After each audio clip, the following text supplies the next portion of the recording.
it's a very interesting and strange role because we completely just created it because there was a need in our community.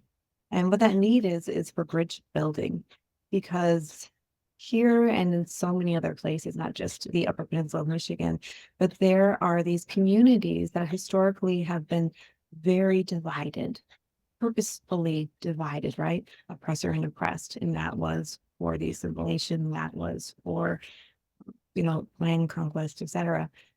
So now we're in this very destructive phase of leftovers, right? Our reality is the leftovers, and it's very confusing because we don't have a manual of how to heal. The oppressor and the oppressed. Nobody understands how to heal without learning.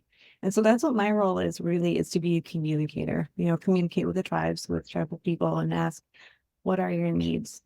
How are you hurting? How would you like to heal? What's appropriate, And then talk with the churches, like the Episcopal Diocese specifically is what I start with. And that service area is the entire Upper Peninsula of Michigan.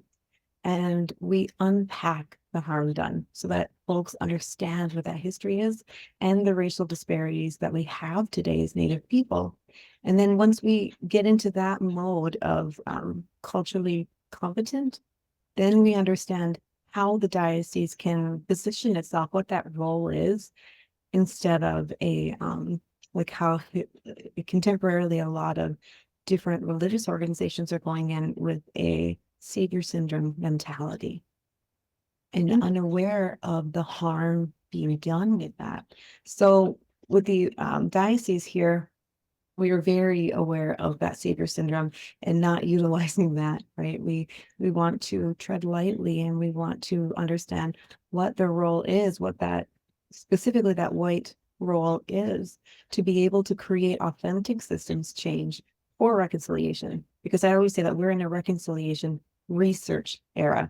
We're so not in reconciliation yet. We're in truth telling, very beginning of truth telling, but reconciliation, gosh, it's going to be a while. So we're definitely in reconciliation research. That's what I heavily, go into.